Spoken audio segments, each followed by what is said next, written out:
Hello everyone, welcome to channel talk and marks. இது உங்க ஸ்ரீதர். இன்னைக்கு வீடியோல எதை பத்தி பார்க்க போறோம் அப்படின்னா டைம் அண்ட் ஒர்க் ஒன். அதாவது நம்ம யூஸ்வலா டைம் அண்ட் ஒர்க் தான் ரொம்ப இம்பார்ட்டன்ட் டாபிக் அண்ட் என்னோட ஃபேவரட் டாபிக் கூட. நம்ம எஸ்பிஐ ப்ரிலிம்ஸ் மட்டும் இல்லை, ப்ரிலிம்ஸ் அண்ட் மீன்ஸ் ரெண்டுத்துலையுமே ரொம்ப important topic time and work தான். ஏன்னா இதை பேஸ் பண்ணி தான் உங்களுக்கு அப்ளிகேஷன் ப்ராப்ளம் வரும். Most of the time DI missing DI இதை பேஸ் பண்ணி தான் உங்களுக்கு வரும். ஸோ வாங்க சால்வ் பண்ணலாம். யூஸ்வலாக நீங்கள் சால்வ் பண்ணுற மெத்தடுக்கும் நம்ம மெத்தடுக்கும் பார்ப்போம். உங்களுக்கு எது கன்வீனியன்ட்டாக இருக்கோ அதை சால்வ் பண்ணலாம் வாங்க.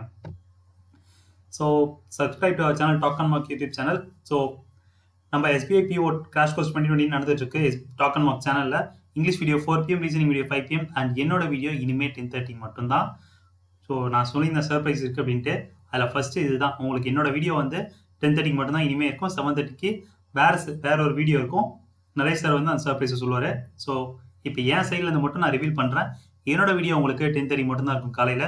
அண்ட் கொஞ்சம் லென்த்தாகவே இருக்கும். உங்களுக்கு நான் 2 செஷனில் என்ன எடுக்கிறேன்னு சொல்லியிருந்தேனோ அதை கொஞ்சம் கம்ப்ரஸ் பண்ணி ஒரு செஷன்லேயே உங்களுக்கு நான் கொடுத்துருவேன். ஆஸ் யூஷுவல் எப்பயுமே உங்களுக்கு பிடிஎஃப்பும் இந்த வீடியோ முடிஞ்சோன்னா இதுக்கான பிடிஎஃப் உங்களுக்கு அப்லோட் செய்யப்படும் குரூப்பில். சரி வாங்க வீடியோக்குள்ளே போகலாம். So time and work. யூஸ்வலாக டைம் அண்ட் ஒர்க் அப்படின்னா என்ன? நம்ம எந்த வேலை செஞ்சாலுமே அதில் ஒரு டைமுக்குள்ளே தான் முடிக்கிற மாதிரி இருக்கும். இப்போ எப்படி ஃபார் எக்ஸாம்பிள் நான் ரொம்ப சோம்பேறி. ஒரு சில பேர்லாம் ஒரு வேலையை 10 நிமிஷத்தில் முடிச்சிருவாங்கன்னா நான் 1 மணி நேரத்தில் முடிப்பேன். அப்போ செய்கிற வேலை ரெண்டுமே சேமாக தான் இருக்குது. ஆனால் டைம் டிஃபர் ஆகுது. டைம் எதை பொறுத்து டிஃபர் ஆகுது அப்படின்னு பார்த்தீங்கன்னா உங்களோட எஃபிஷியன்சி, அதாவது உங்களோட கெப்பாசிட்டியை பொறுத்து டிஃபரன்ஸ் ஆகுது. இப்போ ஒரு வேலை செய்ய ஒரு 10 நிமிஷம் ஆகுது அப்படின்னா அவரோட எஃபிஷியன்சி அது. ஒரு வேலை செய்ய 1 மணி நேரம் ஆகுது, நான் சோம்பேறினா என்னோட எஃபிஷியன்சி இவ்வளோதான். ஸோ இப்போ எஃபிஷியன்சி மாற மாற உங்களுக்கு என்ன ஆகும்? டைம் மாறும். ஸோ எதை பொறுத்து உங்களுக்கு மாறும் அப்படின்னா இப்போ அவர் கம்மி நேரத்தில் செஞ்சு முடிச்சிட்டார் அப்படின்னா அப்போ என்ன அர்த்தம்? அவருக்கு எஃபிஷியன்சி அதிகமாக இருக்குது அப்படின்னு அர்த்தம். இன்கேஸ் நான் ரொம்ப லேட்டாக செய்கிறேன் அப்படின்னா எனக்கு என்ன அர்த்தம்? எனக்கு எஃபிஷியன்சி கம்மியாக இருக்குது. ஏன்னா எனக்கு அப்படி தான். நமக்கு மூளை வேலை செய்கிற அளவுக்கு கைகள்லாம் வேலை செய்யாது. ஸோ கொஞ்சம் சோம்பேறி தான். அதான் சொல்கிறோம். ஸோ இப்போ எஃபிஷியன்சி மாற மாற உங்களுக்கு டைம் மாறிட்டே இருக்கும். எதை பொறுத்துனா இன்வர்ஸாக மாறிடும். இப்போ நான் என்ன சொல்லிட்டேன், எக்ஸாம்பிள் வச்சு சொல்லுவோம். நமக்கு சாப்பிட்றது ரொம்ப எல்லாத்தையுமே பிடிச்சது.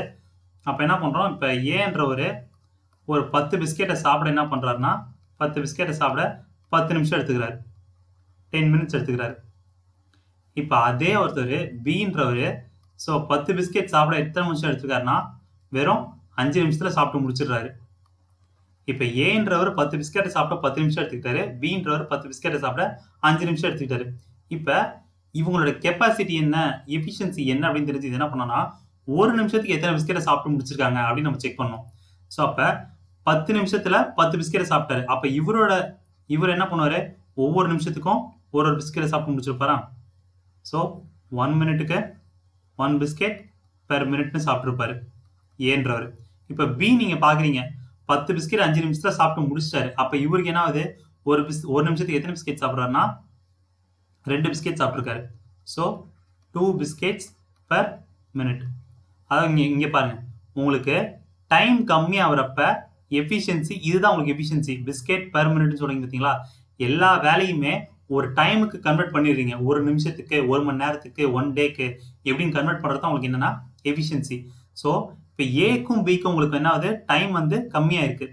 ஆனால் இப்போ எஃபிஷியன்சி என்ன இருக்குன்னு பாருங்க, அதிகமாக இருக்குது. அப்போ டைம் உங்களுக்கு எப்போல்லாம் கம்மியாகுதோ அப்போல்லாம் உங்களுக்கு என்ன ஆகும்? எஃபிஷியன்சி அதிகமாகும். இது ஒன்று சொல்லலாம். டைம் எப்போல்லாம் உங்களுக்கு கம்மியாகுதோ அப்போல்லாம் உங்களுக்கு எஃபிஷியன்சி அதிகமாகும். அதுக்கு இன்வர்ஸும் உங்களுக்கு வந்துடும்.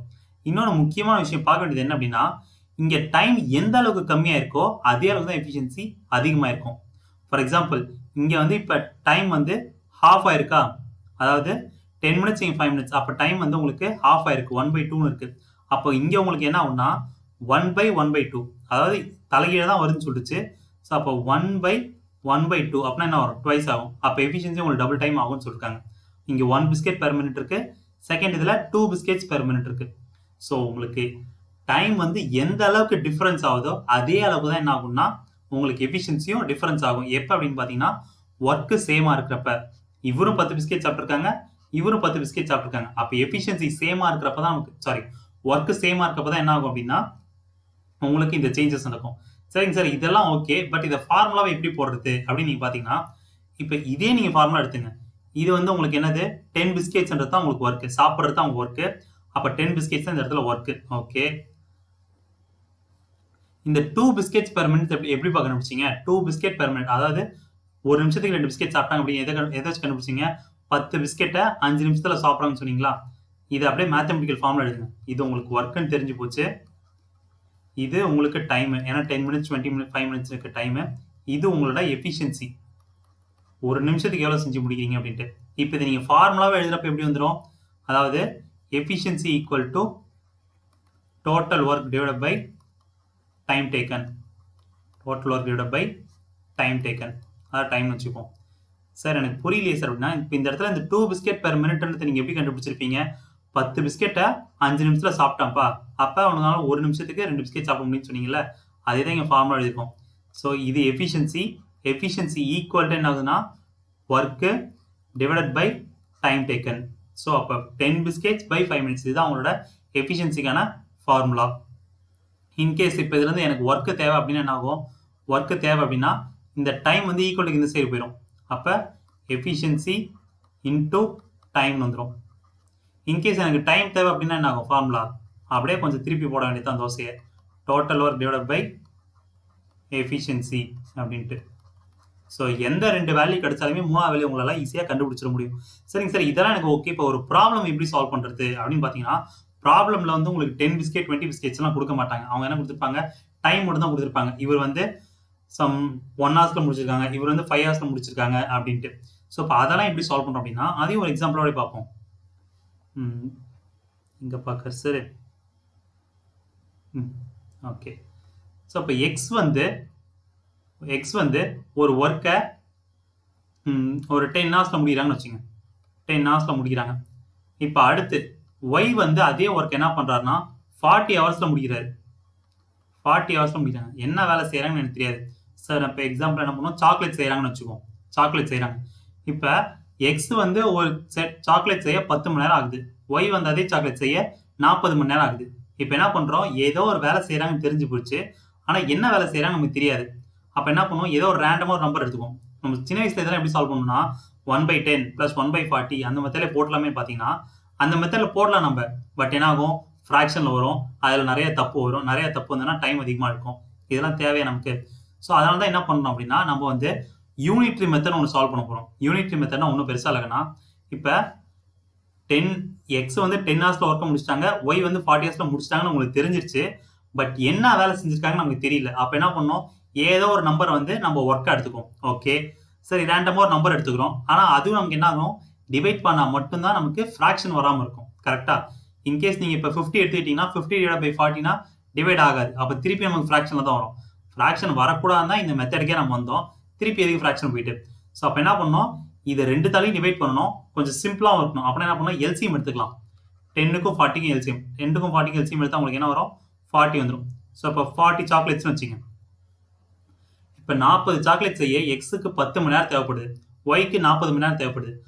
40 சாக்லேட் செய்ய எக்ஸுக்கு 10 மணி நேரம் ஆகுது. அப்படின்னா ஒரு மணி நேரத்துக்கு எத்தனை சாக்லேட் செய்வாங்க அப்படின்னா 40/10 பண்ணுவீங்களா? லாஜிக்கலாவே யோசிங்க. ஃபார்முலாலாம் பார்க்கணும் அவசியம் இல்லை. லாஜிக்கலா யோசிங்க. 40 சாக்லேட் செய்ய 10 மணி நேரம் ஆகுதுப்பா. அப்போ ஒரு மணி நேரத்துக்கு எத்தனை சாக்லேட்னா 4 சாக்லேட் செஞ்சிருப்பாரு. ஸோ 4 சாக்லேட் பெர் ஹவர்னு வந்துடும். இப்போ ஒய் எத்தனை சாக்லேட் ஒரு மணி நேரத்துக்கு செய்வாங்க அப்படின்னு கேட்குறாங்க.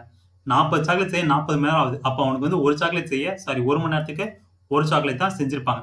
ஸோ 1 சாக்லேட் பெர் ஹவர்னு வந்துடும். இப்போ என்ன பண்ணாங்கன்னா 2 பேரும் சேர்ந்து ஒர்க் பண்றாங்க. 2 பேரும் சேர்ந்து ஒர்க் பண்ணா அதே 40 சாக்லேட் செஞ்சு முடிக்க எவ்வளவு மணி நேரம் ஆகும்? இதான் கொஸ்டின். அதை கொஞ்சம் இங்கிலீஷ்ல கேட்கணும் அப்படின்னா, X completes a work in 10 hours, Y completes a work in 40 hours. How many hours will they take to complete the total work when they are working together? 2 பேரும் சேர்ந்து ஒர்க் பண்ணாங்கன்னா அந்த வேலை எத்தனை மணி நேரத்தில் முடிப்பாங்க அப்படின்னு தான் கேள்வி. ஸோ இது வந்து 4 சாக்லேட் பெர் ஹவர், இவர் வந்து 1 சாக்லேட் பெர் ஹவர். இப்போ 2 பேரும் சேர்ந்து செஞ்சாங்கன்னா அதே ஒரு மணி நேரத்துக்கு 5 சாக்லேட் செஞ்சு முடிச்சிருப்பாங்களா? 5 சாக்லேட் பெர் ஹவர். ஓகே, இப்போ ஒரு மணி நேரத்துக்கு 5 சாக்லேட் செஞ்சுட்டாங்க. அப்போ 40 சாக்லேட் செய்ய எத்தனை மணி நேரம் ஆகும்னு கேட்டாங்கன்னா என்ன பண்ணுவீங்க? 40/5 பண்ணிப்பீங்களா? ஒரு மணி நேரத்துக்கு 5 சாக்லேட்டு. அப்போ 40 சாக்லேட் செஞ்சு முடிக்க எனக்கு 8 ஹவர்ஸ் தேவைப்பட்டிருக்கும். அதாவது டைம் என்ன ஆகிடுக்கும் உங்களுக்கு? 40/5னா 8 ஹவர்ஸ் வந்திருக்கும். ஸோ இது வந்து நீங்கள் லாஜிக்கலாக போட்டது. இதை தான் நான் என்ன பண்ணியிருக்கேன்னா ஓரத்தில் ஃபார்முலா எழுதியிருக்கேன். புரியலையே சார் அப்படின்னா, இதுதான் உங்களோட டோட்டல் ஒர்க்குன்னு தெரிஞ்சிச்சா? டோட்டல் ஒர்க்கு இது வந்து உங்களோட எஃபிஷியன்சி. ஸோ இப்போ நீங்கள் டைம் கண்டுபிடிக்க என்ன பண்ணியிருப்பீங்க, டோட்டல் ஒர்க் பை எஃபிஷியன்சி தான் பண்ணீங்க. அதுதான் இங்கே எழுதியிருப்போம். Total work by efficiency equal to time அப்படின்ட்டு தேர்ட் ஃபார்முலா எழுதியிருக்கோம். தெரியுதா? இப்போ இந்த 4 சாக்லேட் per hourன்றது நீங்கள் எப்படி கண்டுபிடிச்சிருப்பீங்க, 40 டிவைட் பை 10 பண்ணி தானே கண்டுபிடிச்சிருப்பீங்க. அதாவது total work by time, total work by time. So efficiency equal to total work by time. நம்ம ஃபர்ஸ்ட் ஃபார்முலா இங்கே தான் யூஸ் பண்ணியிருக்கோம். உங்களுக்கு ஃபார்முலாவாக கார்னரில் எழுதி போட்டிருக்கேன், தெரிஞ்சுக்கணும் அப்படின்றதுக்காக. லாஜிக்கலாக என்ன அப்படின்ட்டு இங்கே சால்வ் பண்ணியிருக்கேன். ஸோ யூஸ்வலாக 2 வேல்யூ கொடுத்துருக்காங்க, 2 டைம் கொடுத்துருக்காங்க அப்படின்னா ஃபர்ஸ்ட் அதுக்கு எல்சிஎம் எடுங்க. எல்சிஎம் எடுத்துட்டு அதை உங்களுக்கு டோட்டல் ஒர்க் வச்சுங்க. ஏன் சார் நம்ம எல்சிஎம் எடுக்கணும் அப்படின்னா அதுதான் உங்களுக்கு ஈஸியாக 2 வேல்யூக்கும் டிவைட் பண்ணக்கூடியது. 2 நம்பர் மட்டும் இல்லை, 3 நம்பர் கொடுத்தாலுமே சரி. மேக்ஸிமம் உங்களுக்கு 3 நம்பர் தான் இருக்கும். ஸோ 3 நம்பர் கொடுத்தாலுமே அதுக்கு எல்சிஎம் எடுத்துட்டீங்க அப்படின்னா அது 3 தலைமை எக்ஸாக்டாக டிவைட் பண்ணிடும். 1, 2வது அதுதான் உங்களுக்கு சின்ன நம்பர். ஏன்னா எல்சிஎம் தான் இருக்கிறதுலே சின்ன நம்பர், எல்லாத்தையுமே டிவைட் பண்ணக்கூடியது. அதனால தான் உங்களுக்கு எல்சிஎம் எடுக்க சொல்கிறேன். இப்போ டோட்டல் ஒர்க் தெரிஞ்சிடும். அதை வச்சு எஃபிஷியன்சி கண்டுபிடிச்சிருப்பீங்க தனித்தனியாக. எக்ஸுக்கு, ஒய்க்கு, இசட்டு, ஏபி அந்த மாதிரி எத்தனை பேர் கொடுக்குறாங்களோ எல்லாத்துக்குமே தனித்தனியாக எஃபிஷியன்ட் கண்டுபிடிச்சிருப்பீங்க. இப்போ என்ன பண்ணணும், கொஸ்டின் இதுக்கப்புறம் தான் நீங்கள் கவனிக்க வேண்டியதாக இருக்கும். அதாவது ஒர்க்கிங் டுகெதரா இல்லை வேறு எதனா கண்டிஷன் கொடுத்துருக்காங்களா அப்படின்ட்டு. இப்போ நான் கொஸ்டின் சிம்பிளாக ஒர்க்கிங் டுகெதர் தான் என்ன பண்ணீங்க, ஆட் பண்ணிட்டீங்க. இன்கேஸ் ஒர்க்கிங் ஆல்டர்னேட்னா என்ன இருக்கும் அப்படின்னா, ஒர்க்கிங் ஆல்டர்னேட்னா ஒன்றும் பெருசாக இல்லை. ஆல்டர்னேட்னா என்னது, முதல் நாள் எக்ஸு, அடுத்த நாள் ஒய், அடுத்த நாள் எக்ஸு, அடுத்த நாள் ஒய், இப்படி ஒர்க் பண்ணிட்டு இருப்பாங்க. இப்படி ஒர்க் பண்ணிட்டு இருந்தா அந்த வேலையை செஞ்சு முடிக்க எவ்வளோ நாள் ஆகும், அதுதான் என் கொஸ்டின். ஸோ அப்போ என்ன பண்ணுங்க, இது வரைக்கும் அதே மாதிரி சால்வ் பண்ணுங்க. இது வரைக்கும் இந்த 1 hour 1 சாக்லேட் per hour சொன்னீங்க பார்த்தீங்களா, இது வரைக்கும் என்ன பண்ணுங்க, இது வரைக்கும் நம்ம எப்பயும் போடுற மாதிரியே போடுங்க. இதுக்கப்புறம் தான் நீங்கள் கொஸ்டினில் பார்க்க வேண்டியதாக இருக்கும். ஸோ ஒர்க்கிங் ஆல்டர்னேட்னு வரப்போ என்ன ஆகும், முதல் நாள் வந்து இவர் செஞ்சிருப்பார் ஒர்க்கு, 4 சாக்லேட் செஞ்சிருப்பார். அடுத்த நாள் இவர் செஞ்சு 1 சாக்லேட் செஞ்சுருப்பாங்க. இப்போ 5 சாக்லேட் செஞ்சு முடிக்க உங்களுக்கு எவ்வளோ மணி நேரம் ஆகுது, 2 hours ஆயிருக்குமா. ஆல்டர்னேட் அப்படின்னா உங்களுக்கு 5 சாக்லேட் செஞ்சு முடிக்க 2 hours ஆயிருக்கும். So 2 hours. அப்போ எனக்கு டைம் என்னன்னு கேட்டாங்கன்னா என்ன பண்ணுவீங்கன்னா, அதே மாதிரி தான் ஃபார்முலா 40/5 பண்ணியிருப்பீங்க, இன்டூ 2 பண்ணிடணும். ஏன் சார் அப்படின்னா இங்கே 2 hours இருக்குது எனக்கு. ஃபைனல் ஆன்சர் தான் உங்களுக்கு 2 hour பண்ணணும். So 8 × 2 16 hours. ஸோ உங்களுக்கு கொஸ்டினில் ஒர்க்கிங் டுகெதர் அப்படின்னா டேரெக்டாக ஆட் பண்ணிட்டு டிவைட் பண்ணி போட்டுருவீங்க. ஆல்டர்னேட்டாக என்ன பண்ணணும்னா டிவைட் பண்ணிட்டு ஃபைனலாக இன்டூ 2 பண்ணிங்க. கொஸ்டினில் நடுவில் இன்டூ 2 பண்ணிடாதீங்க, ஃபைனலாக தான் பண்ணணும். இந்த இடத்துல 40/5 இன்டூ 2 நான் பண்ணலாமா சார் அப்படின்னா பண்ணவே கூடாது. 40/5 மல்டிப்ளை பண்ணிவிட்டு அதோட வேல்யூ என்ன கிடைக்குதோ அது இன்டூ 2 தான் பண்ணணும். ஏன் சொல்கிறேன்னா உங்களுக்கு ப்ராப்ளம் சால்வ் பண்ணுறப்போ ஒரு ஐடியா கிடைக்கும். ஏன்னா சப்போஸ் டிவைட் ஆகிற மாதிரினா இந்த மாதிரி போட்டுருவீங்க, டிவைட் ஆகாத மாதிரினா எப்படின்றத ப்ராப்ளம் சால்வ் பண்ணுறப்போ எக்ஸ்பிளைன் பண்ணால் தான் உங்களுக்கு ஒரு ஐடியா கிடைக்கும். ஸோ இப்போதைக்கு இது தெரிஞ்சு வச்சுங்க, நார்மலாக ஒரு ப்ராப்ளத்தை எப்படி அப்ரோச் பண்ணணும் அப்படின்ட்டு. இதுதான் உங்களுக்கு பேசிக். இந்த ஒரு ஃபார்முலா உங்களுக்கு தெரிஞ்சிருச்சுனாலே, எங்கே இந்த ஃபார்முலா இந்த டாப் கார்னரில் இருக்குது பார்த்தீங்களா, இந்த ஒரு ஃபார்முலா உங்களுக்கு தெளிவாக தெரிஞ்சிருக்கு, எந்த குழப்பமும் இல்லை அப்படின்னாலே இந்த டாப்பிக்கே உங்களால் ஈஸியாக சால்வ் பண்ண முடியும். ஏன்னா இதை பேஸ் பண்ணி தான் நம்ம சொல்லுவோம்ல, தோசையிலேருந்து பீஸா வந்துச்சு அந்த மாதிரிட்டு, அதே மாதிரி தான் இதை திருப்பி திருப்பி திருப்பி போட்டு தான் இந்த டாபிக் ஃபுல்லாகவே கவர் பண்ணிட்டு இருக்க போகிறோம். ஸோ அந்த ஒரு ஃபார்முலாவை தெளிவாக ஞாபகம் வச்சுங்க எப்படி வந்திருக்கு அப்படின்ட்டு. Efficiency equal total work by time taken. சரி வாங்க அடுத்த ப்ராப்ளத்துக்குள்ளே போவோம். இது வரைக்கும் சொன்னது எல்லாத்துக்கும் புரிஞ்சிருக்கும்னு நினைக்கிறேன். ஸோ எதனா புரியலாம் நீங்கள் லைவ் சாட்டில் கேளுங்க, அதுக்கப்புறம் வந்து நான் எக்ஸ்பிளைன் பண்ணுறேன் அப்படியே live சாட்லேயே. P alone can complete a piece of work in 6 days. Q alone can complete a piece of work in 12 days. In how many days P and Q all together complete the same piece of work ன்னு கேட்கேன். So அப்போ என்ன P இல்லை question உங்களுக்கு, P வந்து 6 days, Q வந்து 12 days. So as usual சொன்ன மாதிரி கொஸ்டினில் டைம் கொடுத்துட்டாங்க. இதுக்கப்புறம் என்ன பண்ணணும்னா இந்த 6 days 12 days இதுக்கான எல்சிஎம் எடுக்கணும். இதுக்கான எல்சிஎம் உங்களுக்கு என்ன வரும் பார்த்தீங்கன்னா 12 units. சார் அங்கே சாக்லேட் சொன்னீங்க அப்படின்னா அது சும்மா எக்ஸாம்பிளுக்காக சாக்லேட்னு சொன்னது. யூஸ்வலாக அது இந்த இடத்துல போட வேண்டியது என்னன்னா யூனிட்ஸ். 12 unitsன்னு செஞ்சீங்கன்னா கொஞ்சம் ஆக்வர்டாக இருக்கும் உங்களுக்கு ஸ்டார்டிங்கில். அதனால தான் நம்ம கம்ஃபர்ட்டுக்காக சாக்லேட்னு சொன்னேன். யூஸ்வலாக அந்த இடத்துல எல்லாமே யூனிட்ஸ்ன்னு தான் வரும், ஏன்னா மெத்தட் பேர் யூனிட்ரி மெத்தட் தான். சரி ஓகே, 12 units டோட்டல் ஒர்க்குன்னு தெரிஞ்சிருச்சு. இப்போ செஞ்சு முடிக்க 6 days ஆயிடுச்சு. அப்போ 1 டேக்கு எத்தனை யூனிட் செஞ்சிருப்பாங்கன்னா 2 units per day. இந்த இடத்துல இந்த யூனிட்ஸ் பெர் டேலாம் நீங்கள் போக போக எழுத தேவை. இப்போதைக்கு நான் கொஞ்சம் ஸ்டார்டிங் இருந்தாலும் ஃபுல்லாகவே எழுதிட்டு இருக்கேன். போக போக நீங்கள் ப்ராக்டிஸ் பண்ணுறப்ப இதெல்லாம் எழுதுன்னு தேவை. 6, 12, அடுத்து டோட்டல் ஒர்க்கு 12, இந்த இடத்துல 2, அடுத்து 1, இப்படி டேரெக்டாக எழுதிட்டு போயிட்டே இருக்கலாம். 1 unit per day. ஓகே. இப்ப கொஸ்டின் கொடுத்தோம்னா, in how many days P and Q together can complete the same piece of work. So டுகெதர்ன்னு சொல்லிட்டாங்க. அப்ப 2 பேரும் சேர்ந்து ஒர்க் பண்றாங்கன்னு சொல்லிடலாம். 2 பேரும் சேர்ந்து ஒர்க் பண்ணாங்கன்னா 3 யூனிட் பர் டேன்னு வந்துடும். ஓகேவா? 3 யூனிட்ஸ் பர் டே வந்துருச்சு. இப்போ எனக்கு தேவை டைம் தான். ஸோ அப்போ டைம் கண்டுபிடித்து என்ன பண்ணுவோம்? Total work by efficiency. அதாவது 12/3 உங்களுக்கு என்ன வந்துடும்னா 4 டேஸ். இதுதான் உங்களுக்கான டைம். அதாவது P வந்து 6 நாள் முடிச்சிருக்காங்க, Q 12 டேஸ் முடிக்கிறாங்க. 2 பேரும் சேர்ந்து செஞ்சாங்கன்னா அந்த வேலையை எத்தனை நாள் முடிப்பாங்கன்றது தான் நம்ம கொஸ்டின். அப்போ என்ன பண்ணுறோம்? ஃபர்ஸ்ட் அந்த 6 12க்கு டோட்டல் ஒர்க் கண்டுபிடிக்கிறோம். கண்டுபிடிச்சு எஃபிஷியன்சி தனித்தனியாக எடுக்கிறோம். 2 units per day, 1 unit per day அப்படின்ட்டு. இப்போ ஒர்க்கிங் டுகெதர்னால என்ன பண்ணுவோம்? ரெண்டுத்தையும் ஆட் பண்ணுவோம். ஆட் பண்ணால் 3 யூனிட்ஸ் பர் டேன்னு வந்துருச்சு. ஸோ இப்போ ஒரு நாளைக்கு 3 யூனிட், அப்போ 12 யூனிட் செஞ்சு முடிக்க 4 நாள் ஆகும். அப்படி டேரெக்டாக போகிறதா இருந்தாலும் போடலாம். அப்படி இல்லை அப்படின்னா நீங்கள் ஃபார்முலைஸ் பண்ணி போகிறதா இருந்தாலும் போடலாம். ஸோ ஆன்சர் வந்து ஆப்ஷன் ஏ. ஐ ஹோப் இப்போ பேசிக்ஸ் எல்லாத்துக்கும் ஒரு கிளியர் ஐடியா கிடைச்சிருக்குன்னு நினைக்கிறேன். சரிங்க சார், இந்த ஃப்ராக்ஷனில் போடலாமே அப்படின்னா ஃப்ராக்ஷனில் நீங்கள் இந்த சம் போடலாம். ஆனால் எல்லா சம் இப்போ ஆல்டர்னேட்டில் நம்ம போடுறப்ப கொஞ்சம் கஷ்டமாக இருக்கும். அதில் ஃப்ராக்ஷனை போடுறப்ப அதனால தான் நம்ம என்ன சொல்கிறோம், இந்த மெத்தடை சால்வ் பண்ண சொல்கிறோம். எனக்குமே ஸ்கூல் டேஸில் அதெல்லாம் பிடிக்கவே பிடிக்காத டாபிக். என்னடா இவ்வளோ பெருசு வருது, ஒன்றுமே புரியலையே அப்படின்ட்டு. பட் இந்த மெத்தட் எனக்கு தெரிஞ்சதுக்கப்புறம் எனக்கு இப்போ ஃபேவரட் டாபிக் இது ஒன்று தான். என்னோட எல்லா செஷன்லுமே ஃபர்ஸ்ட் நான் இதான் எடுத்திருப்பேன். பட் உங்களுக்கு அந்த சிம்பிளிஃபிகேஷன் அதெல்லாம் எடுத்ததுனால என்ன பண்ணுச்சுன்னா ஃபர்ஸ்ட் பர்சன்டேஜ், அப்புறம் அது ரிலேட்டட் டாபிக் எடுக்க வேண்டியதாக போயிடுச்சு. இல்லைன்னா நான் ஃபர்ஸ்ட் எடுக்க வேண்டியதே எப்பயுமே டைமோட ஒர்க் தான் எடுத்திருப்பேன். ஐயோ, அதே கொஸ்டின் ரிப்பீட் ஆயிருக்கு. சரி, okay. A and B can complete the work in 25 days, 15 days, 30 days respectively. They started the work together, but after 6 days, B and C left while A completed the remaining work. If the total wage paid to complete the work is 10,000, then what is the share of A? So இதுக்கு முன்னாடி என்ன பண்ணியிருந்தோம்? 2% பார்த்துருந்தோம். இப்போ என்ன பண்ண போறோம்னா 3% பார்த்துருந்தோம். அப்படின்னா என்ன? அதே தான் சால்வ் பண்ண போறோம். சரி, அவங்க சால்வ் பண்ணியே காட்டிடுவோம். 3% எப்படி போகிறது அப்படின்ட்டு. 3 பேர்னா A, B, C. Okay. So A வந்து உங்களுக்கு 25 days, B வந்து 15 days, C வந்து 30 days.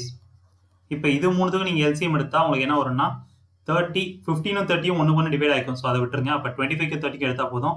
30 தான் பெரிய நம்பர். ஸோ 30க்கு நெக்ஸ்ட் நம்பர் 60 டிவைட் ஆகாது. அப்போ 120 டிவைட் ஆகாது. 150 டிவைட் ஆயிரும். ஸோ 150 யூனிட்ஸ். இதுதான் நமக்கு என்னன்னா எல்சிஎம். இப்போ எஃபிஷியன்சி நம்ம தனித்தனியாக கண்டுபிடிக்கணும் அப்படின்னா எஃபிஷியன்சி உங்களுக்கு என்ன வந்துடும்? 150/25, அதாவது 6 யூனிட்ஸ் பெர் டே. இந்த சம் மட்டும் எழுதுறேன். இதுக்கப்புறம்லாம் வந்து இந்த யூனிட்ஸ் பெர் டேலாம் எழுத மாட்டோம், பார்த்துக்குங்க. ஸோ 150 யூனிட்ஸு 15 டேஸ் ஆயிருக்கு. அப்போ ஒரு நாளைக்கு எத்தனை யூனிட்னா 10 யூனிட் பெர் டே. அடுத்து இப்போ சி வந்து 150 யூனிட்ஸை 30 டேஸில் முடிக்கிறாங்க. அப்போ 1 டேக்கு எத்தனை யூனிட்னா 5 யூனிட்ஸை முடிச்சிருப்பாங்க. 5 யூனிட்ஸ் பெர் டே. ஸோ இப்போ இந்த இடத்துல உங்களுக்கு டைம் கம்மியாக இருக்குது. அப்போ எப்படின்னா அது எஃபிஷியன்சி அதிகமாக இருக்குது. அதான் ஃபர்ஸ்ட் டே சொல்லியிருக்கோம். சரி, இப்போ வாங்க என்ன பண்ணிக்கலாம் பார்ப்போம். இப்போ ஃபர்ஸ்ட்டு டோட்டலாக ஆட் பண்ணிடுவோம். டோட்டலாக ஆட் பண்ணால் உங்களுக்கு என்ன கிடைக்குது? 10, 16, 21, 21 யூனிட்ஸ் ஃபார் 1 டேன்னு இருக்குது. சரி, இப்போ வேற என்ன கொஸ்டின் கொடுத்துருக்காங்க அப்படின்னா they started working together after 6 days. அப்படின்னா என்ன அர்த்தம்? மொதல் 6 நாளைக்கு 3 பேர் சேர்ந்து தான் ஒர்க் பண்ணியிருக்காங்க. 6 நாளைக்கு அப்புறம் கொஸ்டின் கொஞ்சம் மாறுது. ஸோ அப்போ ஃபர்ஸ்ட் 6 டேஸ்க்கு எத்தனை யூனிட் முடிச்சிருப்பாங்க பாருங்க. ஒர்க்கை எவ்வளோ முடிச்சிருப்பாங்க அப்படின்னா 6 × 21, அதாவது 126 யூனிட்ஸ் முடிச்சிருப்பாங்க. கரெக்டா? ஏன்னா ஒரு நாளைக்கு 21 யூனிட்ஸ்னு உங்களுக்கு ஆல்ரெடி தெரிஞ்சிச்சு. அப்போ 6 டேஸ்ன்னு பார்க்குறப்ப 6 × 21 126 யூனிட்ஸ். இப்போ ரிமைனிங் ஒர்க் உங்களுக்கு எவ்வளோ இருக்குது? ரிமைனிங் ஒர்க் எவ்வளோ இருக்குன்னு பார்த்தீங்கன்னா 150 - 126, அதாவது 24 யூனிட்ஸ் இருக்குது. சரி, வாங்க கொஸ்டின் படிப்போம். அடுத்து B and C left while A completed the remaining work. அப்போ ரிமைனிங் எல்லாத்தையுமே A தான் முடிச்சிருக்காங்க. If the total wage paid to complete the work is 10,000, what is the share of A? இப்போ இந்த ஷேர் ஆஃப் A நீங்கள் கண்டுபிடிக்கணும் அப்படின்னா A மட்டும் எத்தனை யூனிட் முடிச்சிருக்காங்க அப்படின்னு நமக்கு தெரிஞ்சாகும். இப்போ A வந்து ஃபைனலாக 24 யூனிட்ஸை முடிச்சிருப்பாங்க. கரெக்டா? ஒரு நிமிஷம் மக்களே, வேற பழி வாங்குது. ஓகே. ஸோ ஏ எத்தனை யூனிட் முடிச்சிருப்பாங்கன்னு பார்த்தீங்கன்னா ஏ வந்து ஃபைனலாக 24 யூனிட்ஸை முடிச்சிருப்பாங்க. இனிஷியலாக எத்தனை யூனிட் முடிச்சிருப்பாங்க பார்த்தீங்கன்னா ஒரு நாளைக்கு 6 யூனிட். 6 நாள் ஒர்க் பண்ணியிருக்காங்க ஃபர்ஸ்ட் எல்லாருமே சேர்ந்து. அப்போ ஏவும் ஒர்க் பண்ணியிருப்பாங்க. கரெக்டா? அப்போ 6 நாளைக்கு ஒர்க் பண்ணியிருப்ப 6 × 6 ஸோ டோட்டலாக 24 + 36 60 யூனிட்ஸை முடிச்சிருக்காரு. மொத்தம் செய்ய வேண்டியது 150 யூனிட். அதில் ஏவோட பங்கு 60 யூனிட். அப்போ எவ்வளோ ப்ராஃபிட் எடுத்திருப்பாங்க, ஏவோட ஷேர் எவ்வளோக்குன்னா 60 / 150. ஏன்னா மொத்தமாக செய்ய வேண்டியது 150 யூனிட்ஸ், அதில் ஏ செஞ்சது 60 யூனிட்ஸ். இப்போ வேஜ் எவ்வளோன்னு பார்த்தீங்கன்னா 10,000. எவ்வளோ வேலை செய்யறாங்களோ அதுக்கு ஏற்ற மாதிரி தான் நம்ம பிரித்து கொடுக்க முடியும். அதனால தான் அப்படிங்காங்கன்னா 60 / 150 கொடுக்காங்க. இப்போ இதை சால்வ் பண்ண என்ன கிடைக்குன்னா, இது 3, இது 20, சாரி 200, 3 இங்கே 20. ஸோ 20 × 200 4000. இதுதான் நமக்கு ஏவோட ஷேர். Option C. ஸோ இனிஷியலாக 3 டிஃப்ரெண்ட் பர்சன்ஸ் கொடுத்துருந்தாங்க. அப்போ 3 பர்சன்ஸ் கொடுத்துட்டாங்கன்னா அதுக்கு டோட்டல் ஒர்க் கண்டுபிடிப்போம். டோட்டல் ஒர்க் கண்டுபிடிச்சிட்டு அதை வச்சு எஃபிஷியன்சி கால்குலேட் பண்ணுவோம். ஸோ இப்போ இதுக்கு அடுத்தது நம்ம என்ன பண்ணுறோம், கொஸ்டினை படிக்க போகிறோம். 3 பேருமே சேர்ந்து ஒர்க் பண்ணியிருக்காங்க. 6 நாள் ஒர்க் பண்ணியிருக்காங்கன்னு சொல்லிட்டாங்க. ஸோ அப்போ ஃபஸ்ட்டு 6 டேஸ்க்கு எவ்வளோ ஒர்க் கம்ப்ளீட் பண்ணியிருப்பாங்க பார்த்தீங்கன்னா 126 யூனிட்ஸ். அப்போ ரிமைனிங் 24 யூனிட்ஸை ஏ கம்ப்ளீட் பண்ணியிருக்காங்கன்னு தெரிஞ்சிருச்சு. இப்போ நாம என்ன கண்டுபிடிக்கணும்னா ஏவோட ஷேர் தான் கண்டுபிடிக்கணும். ஏ வந்து எத்தனை யூனிட்டை முடிச்சிருக்காங்க அப்படின்னு ஃபஸ்ட்டு பார்க்கணும். ஃபைனலாக 24 யூனிட்ஸை முடிச்சிருப்பாங்க. இனிஷியலாக 6 நாள் ஒர்க் பண்ணிட்டாங்க. அப்போ என்ன ஆகுனா அந்த 6 நாளைக்கு எத்தனை யூனிட் முடிச்சிருப்பாங்கன்னா 36 யூனிட்ஸ். ஸோ டோட்டலாக 60 யூனிட்ஸ் அவுட் ஆஃப் 150 யூனிட்ஸ். இதை இன்ட்டு 10,000 பண்ணியிருந்தா அவரோட ஷேர் கிடைச்சிரும், ஏவோட ஷேர் கிடைச்சிரும் உங்களுக்கு. சரி வாங்க. If A is twice efficient as B, they both can do a piece of work in 12 days. Then what percentage of the work will B do alone in 20 days? இது ஒரு நல்ல கேள்வி. ஸோ கொஷின் வந்து இதுக்கு முன்னாடி number of days கொடுத்துட்டாங்க. டேரெக்டாக நம்ம போட்டோம், சால்வ் பண்ணி எஃபிஷியன்சி போட்டோம். பட் இந்த இடத்துல என்ன இருக்குது அப்படின்னா உங்களுக்கு A is twice efficient thrice efficient கொடுத்துருக்காங்க. ஸோ இப்போ இதை எப்படி சால்வ் பண்ணுறது அப்படின்னு பார்த்தீங்கன்னா, இப்போ கொஷின் உங்களுக்கு ஏ இஸ் ட்வைஸ் எஃபிஷியன்ட் கொடுத்துட்டாங்களா, ட்வைஸ் எஃபிஷியன்ட் as பின்னு கொடுத்துட்டாங்க. இப்போ என்ன பண்ணுறோம், யாருக்கு என்ன எஃபிஷியன்ட் தெரியாது. அப்போ நம்ம சிம்பிளாக போடுறது என்ன பண்ணுறோம், பியோட எஃபிஷியன்சி 1 எடுத்துங்க. பியோட எஃபிஷியன்சி வந்து 1 யூனிட் பெர் டேன்னு எடுத்துப்போம். 1 யூனிட் பெர் டே. அப்போ ஏவோட எஃபிஷியன்சி என்னவா இருக்கும் உங்களுக்கு, ஏ வந்து twice efficient as B. So அப்போ இவங்க என்ன ஆகும், 2 யூனிட்ஸ் பெர் டேன்னு வந்துடும். ஏன் சார் நம்ம ஏ வந்து 1 எடுத்துக்கூடாது அப்படின்னா, ஏ 1 எடுத்துக்கலாம். அப்போ பியோட வேல்யூ என்ன ஆகிடுனா 0.5 வந்துடும். நம்ம ரவுண்ட் ஆஃப் வேல்யூ எடுத்துன்றதே என்ன பண்ணோம்னா பியோட வேல்யூ 1 யூனிட் எடுத்துக்கிறோம். ஸோ இப்போ இவங்க 2 பேரும் சேர்ந்து செஞ்சாங்கன்னா 3 யூனிட்ஸ் பெர் டே முடிப்பாங்க. 3 யூனிட்ஸ் பெர் டே, ஏன்னா சேர்ந்து ஒர்க் பண்ணுறாங்க. அப்படி ஒர்க் பண்ணுறப்ப என்ன ஆகுதுன்னா 12 டேஸ் ஆகுது ஒர்க்கை முடிக்க அப்படின்றாங்க. 2 பேரும் சேர்ந்து ஒர்க் பண்ணால் ஒரு நாளைக்கு 3 யூனிட் முடிப்பாங்க. 12 டேஸ் ஆயிருக்கு. என்னன்னு பார்த்தீங்கன்னா டோட்டல் ஒர்க் ஈக்குவல் டு 12 × 3, அதாவது 36 யூனிட்ஸ். இதுதான் எனக்கு என்னன்னா டோட்டல் ஒர்க்கு. 36 யூனிட்ஸ் இங்கே வந்துடும். 36 units. Okay. What percentage of work will B do alone in 20 டேஸ்ன்னு கேட்குறாங்க. ஸோ ஒரு நாளைக்கு பி வந்து 1 யூனிட் முடிப்பாங்க. அப்போ 20 டேஸ்க்கு எவ்வளோ முடிச்சிருப்பாங்கன்னு பார்த்தீங்கன்னா பி வந்து, so for 20 days B completes 20 units. So ஒரு நாளைக்கு 1 யூனிட். அப்போ 20 நாளைக்கு 20 யூனிட் முடிச்சிருப்பாங்க. எத்தனை பர்சன்டேஜ் ஆஃப் ஒர்க்குன்னு தான் கேட்காங்க. அப்போ என்ன ஆகும், B is equal to 20 / 36 × 100. So இப்போ இதை சால்வ் பண்ணால் உங்களுக்கு என்ன கிடைக்கும், இது 4, இது 9. 100/9 உங்களுக்கு ஆல்ரெடி என்ன சொல்லிட்டேன், 11.1 சொல்லிட்டேன். ஸோ 4 × 11.11 உங்களுக்கு 44.44%. So answer option A. இனிஷியலாக A is twice as efficient as பின்னு கொடுத்துருக்காங்க. 2 பேரும் சேர்ந்து ஒர்க் பண்ணால் அந்த ஒர்க் முடிக்க 12 நாள் ஆகுது. பி வந்து 20 நாளைக்கு எவ்வளோ ஒர்க் முடிச்சிருப்பாங்க, எத்தனை பர்சன்டேஜ் ஆஃப் ஒர்க் முடிச்சிருப்பாங்க தான் கேட்டிருக்காங்க. ஸோ இப்போ கொஸ்டினில் தெளிவான டேட்டா இல்லை. அதனால் என்ன பண்ணோம்னா நம்மளே பியோட எஃபிஷியன்சி 1 எடுத்துக்கிறோம். பியோட எஃபிஷியன்சி 1 இருந்தால் ஏவோட எஃபிஷியன்சி 2 இருக்கும். ஏன் சார் நம்ம இடத்துல 1, 2 தான் எடுக்கக்கூடாதா, வேறு நம்பர் எடுக்கக்கூடாதா அப்படின்னு பார்த்தீங்கன்னா, நீங்கள் பியோட வேல்யூ 1000 எடுத்தாலுமே ஏவோட வேல்யூ 2000, திருப்பி இதே ஆன்சர் தான் உங்களுக்கு வரும். ஏன்னா நீங்கள் எஃபிஷியன்சி சேஞ்ச் பண்ண உங்களுக்கு டோட்டல் ஒர்க் சேஞ்ச் ஆகிட்டு இருக்கும், அவ்வளோதான். பட் வேல்யூவில் எந்த பர்சன்டேஜ் வேல்யூவில் எந்த சேஞ்சுமே இருக்காது. ஸோ அதனால் நம்ம சிம்பிளாக போகிறதுக்கு என்ன பண்ணிட்டோம்னா 1, 2 எடுத்துக்கிட்டோம். அப்படி பார்க்குறப்ப டோட்டல் ஒர்க் 36 யூனிட்ஸ்னு தெரிஞ்சுக்கிச்சு. பி 20 நாளைக்கு எத்தனை யூனிட் முடிப்பாங்கன்னு பார்த்தீங்கன்னா ஒரு நாளைக்கு 1 யூனிட். அப்போ 20 நாளைக்கு 20 யூனிட் முடிச்சிருப்பாங்க. அப்போ 20 / 36 × 100 தான் அவரோட பர்சன்டேஜ் தெரியும், அதாவது 44.44%. ஸோ இது வரைக்கும் உங்களுக்கு என்ன டவுட் இருக்குது அப்படின்னா அதையும் லைவ் சாட்டில் தெரிவிங்க.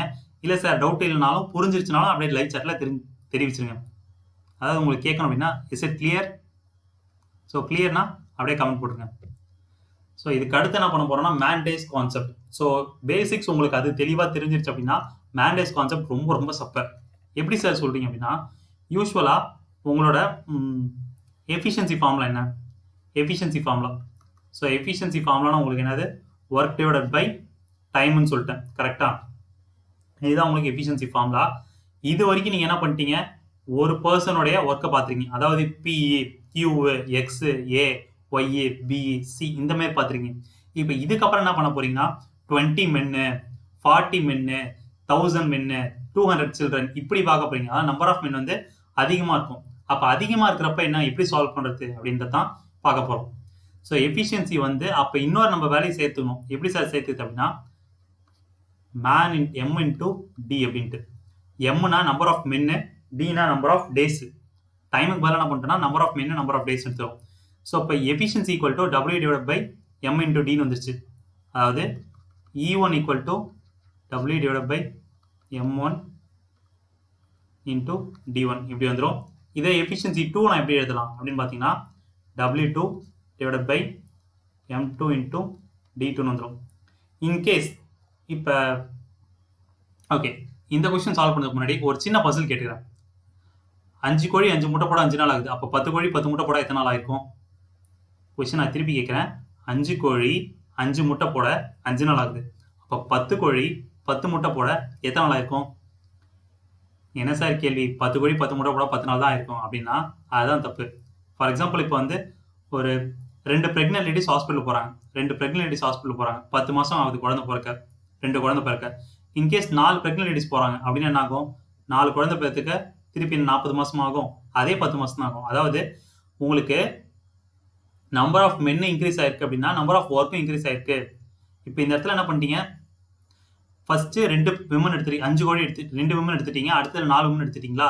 இப்போ என்ன பண்ணோம் அப்படின்னா எல்லாத்துக்குமே எஃபிஷியன்சி சேம் தான் அப்படின்னு நம்ம அசியூம் பண்ணிட்டோம். ஏன்னா எல்லாருமே எஃபிஷியன்சி சேம், ஒரு குழந்தை தான் பெற்றுக்க போறாங்க. அப்போ என்ன பண்ணோம்? எஃபிஷியன்சி சேம் தான் நம்ம அந்த இடத்துல அசியூம் பண்ணிக்கிறோம். அப்போ E1 ஈக்குவல் டு E2 வந்துருமா? Efficiency சேம்னா E1 equal to E2 எடுத்துக்கிறோம். இப்போ லெஃப்ட் ஹேண்ட் சைடு ஈக்குவல், அப்போ ரைட் ஹேண்ட் சைடு ஈக்குவேட் பண்ணலாமா? W1 divide by M1 into D1 is equal to W2 divide by M2 into D2. இப்போ நம்ம அந்த 5 கோழி 5 முட்டை கதைக்கு வரும். 5 கோழி 5 முட்டை போட 5 நாள் ஆகுது. அப்போ 10 கோழி 10 முட்டை போட எத்தனை நாள் ஆகுன்னு கேட்க சில பேர் என்ன சொல்லுவாங்கன்னா 10 நாள் ஆயிருக்குன்னு சொல்லுவாங்க. ஆனால் இப்போ இந்த ப்ரெக்னென்ட் லேடிஸ் சொன்னதுக்கப்புறம் நான் இருக்கும் தெளிவாக 5 நாள்னு சொல்லியிருப்பாங்க. இதை நம்ம ஃபார்முலா மெத்தடில் செக் பண்ணி பார்த்துருவாங்க. 5 கோழி 5 முட்டை போட 5 நாள் ஆகுதுன்னு சொன்னால் இப்போ அந்த 5 கோழின்றது என்னன்னா நம்பர் ஆஃப் மென்னு. 5 கோழின்றது நம்பர் ஆஃப் மென்னு. 5 முட்டை போடுது. அப்போ அந்த இடத்துல முட்டை போடுறது உங்களுக்கு என்னது? டோட்டல் இருக்கு. ஸோ நியூமரேட்டர் எழுதியும் 5. 5 நாள் ஆகுது. So number of days 5 equal to efficiency same. ஏன்னா 5 கோழி 10 கோழி எல்லாத்துக்குமே எஃபிஷியன்சி சேமு. அப்போ என்ன ஆகுது? 10 கோழி, ஸோ நம்பர் ஆஃப் மென்னு 10. 10 முட்டை போட, ஸோ நம்பர் ஆஃப் ஒர்க்கு 10. எத்தனை நாள் ஆகுதுன்னு கேட்க D2 தான் நம்ம கண்டுபிடிக்கணும். கரெக்டாக சால்வ் பண்ணுங்க. 5 5 10 10. So D2 equal to 5. So இதுதான் நம்ம மேண்டேஸ் கான்செப்ட் யூஸ் பண்ணுறோம். அதாவது எஃபிஷியன்சி ஈக்குவலாக இருக்குது அப்படின்னா நமக்கு 5 அன்னோன் கொடுத்துருவாங்க. நம்ம 6வது அன்னோன் கண்டுபிடிக்கணும், அவ்வளோதான். ஸோ டேரெக்டாக கொஸ்டினை பார்த்து சால்வ் பண்ணாமல் இந்த ஃபார்முலா யூஸ் பண்ணி சால்வ் பண்ணினா கொஞ்சம் ஈஸியாக இருக்கும். இன்னும் சில கொஸ்டின் என்ன கொடுத்துருப்பாங்கன்னா ஒர்க்கும் சேமாக இருக்கும், எஃபிஷியன்சி சேமாக இருக்கும், ஒர்க்கும் சேமாக இருக்கும். அப்போ நம்ம ஃபார்முலா எப்படி மாறும் அப்படின்னா ஜஸ்ட் சிம்பிள். இப்போ இந்த ஈக்குவேஷனில் இது ஃபர்ஸ்ட் ஈக்குவேஷன் எடுத்துங்க. இப்போ இதில் ஒர்க்கு சேம் ஆயிடுச்சுன்னா ஆகிடும் W1 W2 கேன்சல் ஆயிடுமா? அப்போ என்ன ஃபார்முலா ஆகிடும்? M1 into D1 is equal to M2 into D2ன்னு வந்துடும். M1 into D1 equal to M2 into D2. இதுதான் மேண்டேஸ் கான்செப்ட். யூஸ்வலாக efficiency equal to W by டைம்னு சொல்லுவோம், ஒர்க் டிவைட் பை டைம் சொல்லிப்போம். ஆனால் நம்பர் ஆஃப் மென் நீங்கள் இன்க்ரீஸ் ஆனதுலாம் என்ன பண்ணுறோம்னா இன்னொரு அன்னோன் சேர்த்துக்கிறோம், W divide by M into D அப்படின்ட்டு. ஸோ 2 எஃபிஷியன்சி ஈக்குவலாக இருந்துச்சுன்னா ஃபார்முலா எப்படி வரும் அப்படின்னு தான் எக்ஸ்பிளேஷன் கொடுத்துருக்கோம். எஃபிஷியன்சி ஈக்குவலாக இருக்குது, ஒர்க்கும் ஈக்குவலாக இருந்துச்சுன்னா M1 into D1 equal to M2 into D2ன்னு ஃபார்முலா மாறிடும். ஸோ இந்த 2 ஃபார்முலா ஞாபகம் வச்சுங்க. ஞாபகம் வச்சுக்கலாம் அவசியம் இல்லை, ப்ராப்ளம் சால்வ் பண்ண உங்களுக்கே ஒரு ஃப்ளோவில் வந்துடும். சரி வாங்க நெக்ஸ்ட் ப்ராப்ளம் போகலாம். 64 printers can complete a piece of 30 copies of a book in 28 hours. In how many days can 56 printers complete the same number of copies? கொடுத்துறாங்க. அப்போ என்ன ஆகுது உங்களுக்கு 64 பிரிண்டர்ஸ். உங்களுக்கு எப்போல்லாம் இந்த நம்பர் ஆஃப் மென் வந்து இன்க்ரீஸ் ஆயிருக்கு 2 மென்னை வந்துட்டாலே அப்போ அந்த இடத்துல என்ன ஆகும்னா 2 மென்னுக்குமே எஃபிஷியன்சி ஈக்குவல் தான் நம்ம எடுத்துப்போம். இப்போ இந்த இடத்துல 64 பிரிண்டர்ஸ்னு சொல்லிட்டாங்க. அப்போ என்ன ஆகும் எல்லாத்துக்குமே எஃபிஷியன்சி சேம் தான். அப்போ எஃபிஷியன்சி சேம்ல நம்ம ஃபார்முலா என்ன ஆகும் W1 divided by M1 into D1 is equal to W2 divided by M2 into D2 வந்துடும். பட் கொஸ்டின் உங்களுக்கு இன்னொரு ட்விஸ்ட் என்ன கொடுத்துருக்காங்கன்னா சேம் நம்பர் ஆஃப் காப்பீஸ் கொடுத்துருக்காங்க. சேம் நம்பர் ஆஃப் காப்பீஸ்னா என்ன ஒர்க்கும் சேம்னு சொல்லிட்டாங்க. அப்போ இன்னும் சிம்பிள் நம்ம டைரக்டா என்ன ஆயிடும் M1 into D1 is equal to M2 into D2 எழுதிக்கலாம். சார் இந்த இடத்துல நம்பர் ஆஃப் மென்னே இல்லை அப்படின்னா அந்த 64 பிரிண்டர்ஸ் தான் நமக்கு நம்பர் ஆஃப் மென் எடுத்துப்போம். ஸோ 64 பிரிண்டர்ஸால 28 hours ஆகுது கரெக்டா. ஸோ அப்போ 64 into 28 is equal to 56 into D2. இதுதான் நம்ம கண்டுபிடிக்க போகிறோம். சரி இவ்வளோ மல்டிப்ளை பண்ணலாம் இல்லை கேன்சல் பண்ணுங்க. எது கேன்சல் பண்ண முடியுமோ அதெல்லாம் கேன்சல் பண்ணிடுங்க. இது 7 டேபிள் கேன்சல் பண்ணால் 4 இது 8 ஸோ 1 இது 2 2னா 32. So 32 answer option B mark பண்ணிடலாமா. இங்கே தான் தப்பு. ஏன்னா 32ன்றது நமக்கு என்னது 32 hours. D2 equal to 32 hours. ஆனால் கொஸ்டின் உங்களுக்கு என்ன எடுத்துருக்காங்க அப்படின்னா நம்பர் ஆஃப் டேஸ் கேட்டுருக்காங்க. ஸோ நம்பர் ஆஃப் டேஸ் 32 ஹவர்ஸ்ன்றது எத்தனை டே வந்துடும் உங்களுக்கு. ஸோ 32 divided by 24னா 1 அடுத்து 8 by 24 ஆகிடும். 8 by 24னா 1 by 3 days. கொஸ்டின் நல்லா கவனிச்சிங்க மக்களே. இப்போ இந்த இடத்துல ஹவர்ஸ்னு கொடுத்துட்டாங்க அப்படின்னா ஆன்சர் ஆப்ஷன் பி மார்க் பண்ணிடலாம். பட் நம்பர் ஆஃப் டேஸ் கொடுத்தா என்ன பண்ணணும்னா ஆப்ஷன் சி 1 by 3 days. கொஸ்டினில் 64 பிரிண்டர்ஸ் வந்து 30 காப்பீஸ் ஆஃப் புக்கை முடிக்க 28 hours ஆகுதுன்னு சொல்லிட்டாங்க. அப்போ 56 பிரிண்டர்ஸ் வந்து அதே நம்பர் ஆஃப் காப்பீஸ் செஞ்சு முடிக்க எத்தனை நாள் ஆகும் அப்படின்னு கேட்டுக்கிறாங்க. So number of work efficiency same ஒர்க்கும் சேம் அப்படின்ட்டு தான் என்ன பண்ணிட்டோம்னா நம்ம ஃபார்முலா வந்து சிம்பிளிஃபைட் ஆயிடுச்சு. M1 into D2 D1 equal to M2 into D2 அப்படின்ட்டு தெரிஞ்ச வேல்யூஸ் எல்லாத்தையுமே சப்ஸ்டியூட் பண்ணுறோம். D2 கிடைச்சிருது. அது ஹவர்ஸில் இருக்கு டேஸை கன்வெர்ட் பண்ணுறோம் ஆன்சரை மார்க் பண்ணுறோம். அவ்வளோதான் இது. ஸோ புரிஞ்சிச்சா மக்களே. சொல்லுவாங்க Anu is thrice efficient as Bill and is therefore able to finish a piece of work in 10 days earlier than Bill. In how many days Anna and Bill will finish it together அப்படின்னு கேட்டுருக்காங்க. Okay so A is thrice efficient as B அப்படின்னு சொல்லியிருக்காங்க. அப்போ A equal என்ன பண்ணலாம் 3Bன்னு எழுதிக்கலாமா. இதுலேயும் ஒரு twist கொடுத்துருப்பாங்க. என்ன அப்படின்னா சில கொஸ்டினில் thrice efficient as கொடுத்துருக்காங்க. சில கொஸ்டின் என்ன பண்ணுவாங்கன்னா thrice more as efficient கொடுத்துருப்பாங்க. அப்போ மோர்னு என்ன பண்ணிக்கணும் +1 பண்ணிக்கணும். கொஸ்டின் நல்லா தெளிவாக படிச்சிருங்க. ஏன்னா இஸ் thrice as efficientனா A ஈக்குவல் டு 3Bன்னு எழுதிக்கலாம். thrice more thanனா அப்போ A ஈக்குவல் டு 3B + Bன்னு வந்துடும். ஏன்னா B அது கூட thrice more ஸோ +3Bன்னு வந்துடும். சரி ஓகே வாங்க இந்த கொஸ்டின் போவோம்.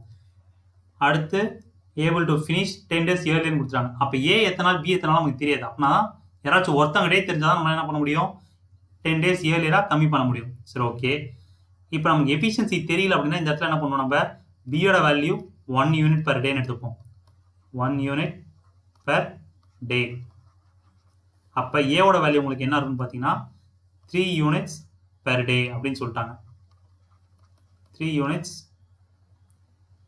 per day. ஸோ இவங்க ரெண்டு பேத்துக்குள்ள டைம் டிஃபரன்ஸ் தான் சொல்லிட்டாங்கன்னா 10 daysன்னு சொல்லிட்டாங்க. அப்போ என்ன ஆகுது இப்போ இந்த இடத்துல எவ்வளோ எஃபிஷியன்சி டிஃபரன்ஸ்னு பாருங்க 2 units per day டிஃபரன்ஸ் ஆகுதா எஃபிஷியன்சி 2 units per day. அப்போ 10 days ஆயிருக்கு. 2 units per day எஃபிஷியன்சி இருக்கிறப்ப 10 days டிஃபரன்ஸ் வந்திருக்கு. அப்போ 1 யூனிட்டுக்கு என்ன வரும் அப்படின்னா உங்களுக்கு 5 days வந்திருக்கும் கரெக்டா. 1 daysக்கு உங்களுக்கு 5 days வந்திருக்கும். இப்போ இந்த 5 days நம்ம எங்க சார் எழுதுவோம் ஏல எழுதுவோமா பியில் எழுதுவோமா. நீங்கள் பியில் போட்டிங்க அப்படின்னா அப்போ என்ன ஆகும்னா ஏவோட வேல்யூ 3 × 5 15 போடுவீங்க. ஸோ உங்களுக்கு கொஸ்டின் என்ன இருக்கும் அப்படின்னா இப்போ இந்த இடத்துல என்னது ஒர்க்கும் சேமு நம்பர் ஆஃப் மெனும் சேமா ஒரு சின்ன ஸோ ஓகே ஸோ இந்த இடத்துல 1 யூனிட் வந்து 5 days வந்துருச்சு. அப்போ இந்த 5 days நமக்கு எங்கே வரும் அப்படின்னு பார்த்தீங்கன்னா ஏவோட வேல்யூ தான் வரும் உங்களுக்கு 5 days அப்படின்ட்டு. ஏன் சார் இங்கே தான் சார் 5 days போகிறோம் அப்படின்னா நீங்கள் சும்மா லாஜிக்கே யூஸ் பாருங்க பியோட வேல்யூ 5 days போட்டிங்க அப்படின்னா ஏவோட வேல்யூ வந்து எப்படி 10 days இயர்லியராக முடிக்க முடியும். அப்போ இங்கே தான் நமக்கு வரணும் இங்கே தான் வரணும். அதனால சொல்ல வரல என்ன ஆகுது அப்படின்னா எஃபிஷியன்சி வந்து உங்களுக்கு கம்மியாக இருக்குது, பிக்கு கம்மியாக இருக்குது. அப்போ என்ன ஆகும்னா பிக்கு தான் டைம் அதிகமாகும், ஏக்கு எஃபிஷியன்சி அதிகமாக இருக்குது. ஸோ அவங்களோட டைமே கம்மியாகும். அதனால தான் இங்கே 5 days நம்ம எழுதிக்கிறோம். அதாவது கிராஸ் மல்டிப்ளை பண்ணால் உங்களுக்கு ஒரு ஆன்சர் வரணும். இப்போ இங்கே 1 யூனிட்டுக்கு சாரி, இப்போ 5 into 3 உங்களுக்கு பண்ணால் என்ன வரும், 15 days வருமா? அப்போ 1 into 15 பண்ணாலும் உங்களுக்கு அதே ஆன்சர் வரும். அதாவது உங்களுக்கு கொஞ்ச நேரத்துக்கு முன்னாடி தானே சொன்னேன் M1 into D1. இப்போ அந்த ஃபார்முலாவில் ஒர்க்கு சேமு அப்படின்னு நீங்கள் எடுத்து பார்த்தீங்கன்னா உங்களுக்கு என்ன ஃபார்முலாவில் ஒர்க்கு சேம்னா ஒர்க் ஈக்குவல் டு ஃபார்முலா என்னது உங்களுக்கு டைம் இன்ட்டு எஃபிஷியன்சி. கரெக்டாக? Time into efficiency. இது வந்து W1க்கு. W2க்கு உங்களுக்கு என்ன இருக்கும், டைம் 2 இன்ட்டு எஃபிஷியன்சி. நான் இது ரெண்டும் சேம்னு சொல்லிட்டேன். W1 W2 ரெண்டுமே சேம் சொல்லிட்டேன், ஏன்னா ரெண்டு பேருமே ஒரே வேலை தான் செய்கிறாங்க. அப்போ எஃபிஷியன்சி என்ன ஆகிடும், 1 into T1 is equal to T2 sorry 3 into T1 is equal to T2 into 1 வந்துடும். இப்போ T1 by T2 ஓட வேல்யூ உங்களுக்கு என்ன இருக்குது, 1 divided by 3 இருக்கு. T2 சாரி ஆமாம் 3 into T1 is equal to T2 into 1 வந்துருச்சு. அப்போ T1 by T2 ஓட வேல்யூ என்ன, 1 by 3 இருக்கு. இப்போ 1 part வந்து 5 days இங்கே எழுதுவீங்க. 1 part என்ன வரும்னா 5 days. ஸோ T1 இருக்க வேண்டிய இடத்துல 5 days போட்டுருவீங்க. அதனால தான் இந்த இடத்துல என்ன பண்ணுறோம்னா 5 days போட்டோம். T2 ஓட வேல்யூ 3 இருக்கு. 1 part 5 daysனா அப்போ 3 parts உங்களுக்கு என்ன வரும்னா 15 days வந்துடும். 15 days. ஸோ இந்த இடத்துல 15 days எழுதிட்டோம். நம்ம போட்டது கரெக்டாக தப்பான்னு செக் பண்ணிட்டு என்ன பண்ணணும்னா இதுக்கு டிஃபரன்ஸ் எடுத்து பாருங்க, ஏக்கும் பிக்கும் நம்பர் ஆஃப் டேஸ் டிஃபரன்ஸ் எடுத்து பாருங்க. டிஃபரன்ஸ் வந்து உங்களுக்கு 10 days வரணும். ஏன்னா கொஸ்டின்ல உங்களுக்கு 10 days கொடுத்துருக்காங்க. ஸோ 10 days வந்துருச்சா, அப்போ நீங்கள் போட்டது கரெக்ட்னு அர்த்தம். இப்போ நம்ம நார்மல் மெத்தடை சால்வ் பண்ணுங்க. 5 15. இப்போ இதுக்கு டோட்டல் ஒர்க் என்ன இருக்கும், 15 யூனிட்ஸு. ரெண்டு பேரும் சேர்ந்து ஒர்க் பண்ணுறாங்க. ரெண்டு பேரும் சேர்ந்து ஒர்க் பண்ணாங்கன்னா 4 units per day அப்படின்னு வந்துடும். ஸோ 4 units per day அப்படின்னா உங்களுக்கு என்ன ஆகிடும், டைமு 15 by 4 வந்துடும். 15 by 4னா 3 by 4 days ஆகிடும். யூஸ்வலாக உங்களுக்கு A is thrice efficient as Bன்னு சொல்கிறாங்க. So A equal to 3B எழுதுவீங்க. அடுத்து 10 days அணு வந்து 10 days ஏர்லியாகவே முடிச்சிடறாங்க அப்படின்னு சொல்கிறாங்க. இப்போ நம்ம பியோட எஃபிஷியன்சி 1 எடுத்துக்கிட்டா ஏவோட எஃபிஷியன்சி 3 units per day வந்துடும். ரெண்டுத்துக்கான டிஃபரன்ஸ் வந்து 2 units per day. 2 units per day 10 days தான். அப்போ 1 unit per day வந்து உங்களுக்கு 5 days வந்திருக்கும். ஸோ அப்போ அந்த 5 daysன்றது எங்கே எழுதுவீங்கன்னா எஃபிஷியன்சி யாருக்கு அதிகமாக இருக்கோ அங்கே தான் நீங்கள் எழுதுவீங்க. அப்போ அதுக்கேற்ற மாதிரி பியோட எஃபிஷியன்சி மாறும். அதுக்கான எக்ஸ்பிளேஷன் தான் இந்த லெஃப்ட்டு கீழே உங்களுக்கு எழுதியிருக்கேன். லெஃப்ட்டு கீழே இப்போ W1 equal to T1 into E1, W2 equal to T2 into E2. ரெண்டு ஒர்க்கு சேம் பண்ணுறதுனால T1 into E1 equal to T2 into E2ன்னு எழுதிக்கிறோம். ஸோ அப்படி சால்வ் பண்ணுறப்ப T1 by T2 வந்து 1 by 3ன்னு கிடச்சிருக்கு. 1 வந்து 5 days நம்ம ஆல்ரெடி கண்டுபிடிச்சாச்சு. 1 unit per day வந்து 5 days. அதனால தான் T1 அதாவது A இருக்க வேண்டிய இடத்துல 5 daysன்னு போடுறோம். T2 அதாவது B இருக்க வேண்டிய இடத்துல 15 daysன்னு போடுறோம். இப்போ நம்ம நார்மல் மெத்தடில் சால்வ் பண்ணால் டைம் வந்து 3 by 4ன்னு வந்துருச்சு. சரி ஓகே, இன்னும் கொஞ்ச நேரம் தான் அட்ஜஸ்ட் பண்ணிக்கோங்க. லாஸ்ட்டில் இன்னும் 2 சர்ப்ரைஸும் சொல்லிடுறேன். அவ்வளோதான் முடிஞ்சிருச்சு. 20 workers can reap a field in 30 days. After 10 days, 20 more workers are employed. In how many days shall the work field is reaped? அப்படின்னு கேட்டிருக்காங்க. அதாவது 20 workers can reap 30 daysன்னு சொல்லியிருக்காங்க. அப்போ 20 men 30 days. இப்போ இந்த இடத்துல நம்ம டோட்டல் ஒர்க் என்னன்னு எடுத்துக்கலாம் அப்படின்னா டோட்டல் ஒர்க்கை வந்து அப்படியே டைரெக்டாக வந்து 20 into 30 எடுத்துக்கோங்க, 600. எஃபிஷியன்சியை 1 எடுத்துப்போம். ஏன்னா மென்னை பற்றி மட்டும் தான் நம்ம கொடுத்துருக்காங்க. ரெண்டு யாரையும் கம்பேர்லாம் பண்ணல, எல்லாமே ஒர்க்கர்ஸ் மட்டும் தான் இருக்குது. ஸோ அப்போ ஒர்க்கரை வந்து சிம்பிளாக எடுத்துக்கிட்டு தான் என்ன பண்ணோம்னா 1 unit per day நம்ம எடுத்துப்போம். 1 unit per day. ஸோ இப்போ கொஸ்டினை பாருங்கள். இன் after every 10 days 20 more workers. So அப்போ ஃபஸ்ட்டு என்ன பண்ணோம், இனிஷியலாக 10 days வந்து ஒர்க் பண்ணியிருப்பாங்க கரெக்டாக. அப்போ 10 daysக்கு 20 workers ஒர்க் பண்ணியிருந்தாங்கன்னா அப்போ யூனிட் எவ்வளோ இருக்கும் work, 10 days into 20 workers. 20 workers உங்களுக்கு எவ்வளோ ஒர்க் ஃபினிஷ் ஆயிருக்குன்னா 200 ஃபினிஷ் ஆயிருக்கும். 200 யூனிட்ஸ் ஃபினிஷ் ஆயிருக்கும் கரெக்டாக. இப்போ பேலன்ஸ் உங்களுக்கு எவ்வளோ இருக்குது, ரிமைனிங் வந்து உங்களுக்கு 400 இருக்குது. இப்போ அடுத்து 10 நாளைக்கு என்ன ஆகும் அப்படின்னா 20 more workers ஆட் பண்ணிடுவாங்க. ஸோ அப்போ இந்த 40 யூனிட்ஸை முடிக்க என்ன ஆகும் அப்படின்னா 40 workers சேர்ந்துருப்பாங்க. 40 workers. அப்போ டைம் உங்களுக்கு என்ன இருக்கும், 10 daysன்னு கிடச்சிரும். ஒன்று இப்படியும் போடலாம், இல்லை இன்னும் சிம்பிளாக போடணும் அப்படின்னா ஃபஸ்ட்டு 10 டேஸ்க்கு இனிஷியலாக 20 ஒர்க்கர்ஸ் வந்து 30 டேஸ் ஒர்க் பண்ணியிருக்காங்க. அப்போ 20 ஒர்க்கர்ஸ் வந்து 10 டேஸ் எவ்வளோ முடிச்சிருப்பாங்களோ செகண்ட் கான்செப்ட்லேயும் உங்களுக்கு அதே தான் முடிஞ்சிருக்கும். ஏன்னா 10 டேஸ்க்கு அப்புறம் தான் உங்களுக்கு என்ன 20 மோர் ஒர்க்கர்ஸ் ஆட் பண்ணுறாங்க. ஸோ இப்போ ஃபஸ்ட்டு 10 டேஸ்க்கு ரெண்டுமே சேமாக தான் இருக்கும். அப்போ ரிமைனிங் 20 டேஸ்க்கு 20 ஒர்க்கர்ஸ் எவ்வளோ ஒர்க் முடிச்சிருக்காங்களோ ரிமைனிங் 20 டேஸ்க்கு 20 ஒர்க்கர்ஸ் எவ்வளோ முடிச்சிருக்காங்களோ அதே அளவு தான் என்ன ஆகும் அப்படின்னா 40 ஒர்க்கர்ஸ் வந்து எத்தனை நாள் முடிப்பாங்க அப்படின்னு கேட்குறாங்க. அதாவது M1 × D1 = M2 × D2. இப்போ இதை சால்வ் பண்ணாலுமே உங்களுக்கு என்ன கிடைக்குன்னா D2 = 10 டேஸ்னு கிடைக்கும். ஒன்று ஒர்க்கை நீங்கள் கண்டுபிடிச்சிட்டு அதுக்கப்புறம் சால்வ் பண்ணாலும் ஓகே, இல்லை டேரெக்டாக வந்து இல்லை சார் எனக்கு புரிஞ்சிருக்கு நான் ஃபார்முலே போடுறதுனாலும் ஓகே. ஸோ இனிஷியலாக 20 ஒர்க்கர்ஸ் வந்து 30 டேஸில் ஒர்க்கை முடிக்கிறாங்க. ஒர்க் என்னன்னு பார்த்தீங்கன்னா 600 யூனிட்ஸ். மென்னோட எஃபிஷியன்சி 1 யூனிட் பெர் டேன்னு எடுத்துக்கிட்டோம். இப்போ என்ன பண்ணுறாங்க கொஸ்டின்ல in after every 10 days 20 more workers are எம்ப்ளாய்டுன்னு சொல்லியிருக்காங்க. ஸோ இப்போ ஃபஸ்ட்டு 10 டேஸ்க்கு 20 ஒர்க்கர்ஸ் ஒர்க் பண்ணினாங்கன்னா 200 யூனிட்ஸை முடிச்சிருப்பாங்க. அப்போ ரிமைனிங் எவ்வளோ இருக்குன்னா 400 யூனிட். இப்போ அடுத்து 10 நாளைக்கு என்ன பண்ணுவாங்க 40 ஒர்க்கர்ஸ் ஒர்க் பண்ணுவாங்க. ஸோ 40 ஒர்க்கர்ஸ் வந்து மேபி சீக்கிரமாக கூட முடிக்கலாம் 40 ஒர்க்கர்ஸ் ஒர்க் பண்ணி. இன்கேஸ் 400 பதிலாக அந்த இடத்துல 300 இருந்துச்சுன்னா சீக்கிரமாகவே முடிஞ்சிடும். அதனால தான் என்ன பண்ணணும்னா 400/40 நம்ம போடுறோம். இன்கேஸ் 10க்கு மேலே போயிடுச்சு அப்படின்னு என்ன பண்ணணும்னா 10ஓட நிறுத்திட்டு ரிமைனிங் யூனிட்ஸை வந்து 60ஆல் தான் டிவைட் பண்ணணும். ஏன்னா 10 டேஸ்க்கு தான் வந்து 20 மோர் ஒர்க்கர்ஸ். அடுத்த 10 டேஸ்க்கு இன்னும் இன்க்ரீஸ் ஆயிருப்பாங்க. நம்ம லக்கு இங்கே 400 யூனிட்ஸ் தான் இருக்குது 40 ஒர்க்கர்ஸ். ஸோ 10 டேஸில் ஒர்க்கு முடிஞ்சிச்சு. அதனால் எந்த பிரச்சனையும் இல்லை. So in how many weeks the whole shall be reaped அப்படின்னு கேட்காங்க. அப்போ இனிஷியலாக 10 டேஸ் லாஸ்ட்டாக 10 டேஸ் டோட்டலி 20 டேஸில் ஒர்க்கு முடிஞ்சிருக்கு. கர்சர் வேறு okay. So initial 10 days plus final 10 days. So totally 20 டேஸில் அதை ஃபுல்லாக செஞ்சு முடிச்சிட்டாங்க அப்படின்னு சொல்கிறாங்க. ஆப்ஷன் சி அந்த மெத்தடில் போடுறது தான் போடலாம். இல்லை M1 × D1 = M2 × D2 மெத்தடில் போடுறதாலும் போடலாம். ஸோ இது வரைக்கும் உங்களுக்கு எதுவும் புரிஞ்சுருக்குன்னு நினைக்கிறேன். இதில் எதனா புரியலாம் கேளுங்க, நம்ம திருப்பி கூட எக்ஸ்பிளைன் பண்ணலாம். நாளைக்கு வீடியோவில் வந்து இப்போ 5 men 10 women 30 children இவங்கெல்லாம் சேர்ந்து ஒர்க் பண்ணால் எப்படி முடிக்கலாம் அந்த மாதிரி ப்ராப்ளம்ஸும், அதாவது காம்பவுண்ட் ஒர்க்கும் பைப்ஸ் அண்ட் சிஸ்டமும் நாளைக்கு வீடியோவில் பார்ப்போம். ஸோ மறக்காமல் வந்து வீடியோ பாருங்கள். நம்ம வீடியோ வந்து 10:30க்கு இருக்குது, மறக்காமல் வந்து பாருங்கள். மெட்டீரியல் அப்லோட் பண்ணியாச்சு. So thank you so much for your all every one watch the video.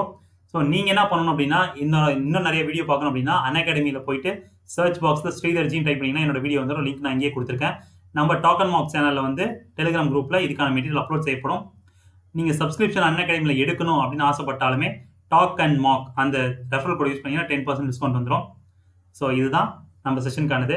சரிங்க சார், ஏதோ சர்ப்ரைஸ்னு ஒன்று சொன்னீங்களே அது என்ன சார் அப்படின்னா, நிறைய பேர் எதிர்பார்த்தது வந்து என்னோட லைவ் கிளாஸ். சார் லைவ்ல வந்தால் கொஞ்சம் நல்லாயிருக்கும் சார், ஆஃப்லைன் வீடியோஸ்னால சரியாக டவுட் கேட்க முடியல அப்படின்னு சொன்னீங்க. மோஸ்ட்லி பை இந்த வாரம் வெள்ளிக்கிழமை லைவ் வீடியோ வந்துடும். இது first good news. Second good news என்ன அப்படின்னு பார்த்தீங்கன்னா, ஐயோ எனக்கே மறந்து போச்சு. செகண்ட் குட் நியூஸ் என்ன, ஒன்று வந்து லைவ் வர்றது, இன்னொன்று 10:30க்கு மட்டும்தான் என்னோட வீடியோ இருக்கும், அதையும் நான் சொல்லிட்டேன். ஸோ என்னோட ஸ்ட்ராட்டஜி வீடியோவில் சொல்கிறப்ப நான் என்ன சொல்லியிருந்தேன்னா, நான் ப்ராக்டிஸ் செஷன் எல்லாம் கண்டக்ட் பண்ணுவேன். அதில் யார் நல்லா வராங்களோ அவங்களுக்கு அதாவது நிறைய சார் இல்லாமல் நான் தனியாக உங்களுக்கு கிஃப்ட் கொடுப்பேன்னு சொல்லியிருந்தேன். கரெக்டாக? ஸோ அப்போ இது வரைக்கும் உங்களுக்கு ஆல்மோஸ்ட் 2 வீக்ஸ் முடிஞ்சிருச்சு. கரெக்டாக 2 வீக்ஸாக முடிஞ்சிருக்கு. ஆமாம், நேற்று வீக்லி சார்ஜ் 4 போடணும். ஸோ 2 வீக்ஸ் முடிஞ்சிருச்சு. 2 வீக்ஸ் முடிஞ்சதெல்லாம் நான் என்ன பண்ணியிருக்கேன்னா 2 பேரை செலக்ட் பண்ணி வச்சுருக்கேன். ஸோ அவங்க தான் ஓரளவுக்கு பெஸ்ட்டாக என்னோட எல்லா வீடியோஸும் ரெகுலராக பார்த்துருக்காங்க, குவிஸ்லையும் ஆக்டிவாக பார்ட்டிசிபேட் பண்ணிட்டு இருக்காங்க அப்படின்ட்டு நான் 2 பேர்த்த செலக்ட் பண்ணி வச்சுருக்கேன். அவங்களுக்கு இப்போ திருப்பி இந்த வாரமும் நான் செலக்ட் பண்ணுவேன். ஸோ நிறைய பேர் அதை விட்டுருப்பீங்க ஸ்ட்ராட்டஜி வீடியோவில். ஸோ இப்போ இந்த வீடியோலேருந்து நான் திருப்பி பார்ப்பேன். இந்த வாரத்துலேருந்து யார் யார் ரெகுலராக அட்டன் பண்ணுறாங்களோ அவங்களுக்கு என் சைட்லேருந்து கிஃப்ட் உங்களுக்கு வரும். ஸோ சும்மா ஜோக்கு நினைக்காதீங்க, சீரியஸாகவே நான் கிஃப்ட் கொடுப்பேன். நம்ம வீடியோ என்ன பண்ணுங்கள், ரெகுலராக பாருங்கள். ப்ராக்டிஸ் செஷன் கூடிய சீக்கிரத்தில் வந்து கண்டக்ட் பண்ணுவோம். ஸோ உங்களிடம் வந்து விடைபெறுவது உங்கள் Sridhar. Thank you so much. Thank you.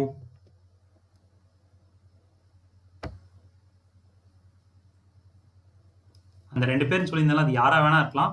So நீங்கள் அந்த வரணும் அப்படின்னா இதுக்கப்புறம் ரெகுலராக பார்ட்டிசிபேட் பண்ணுங்கள்.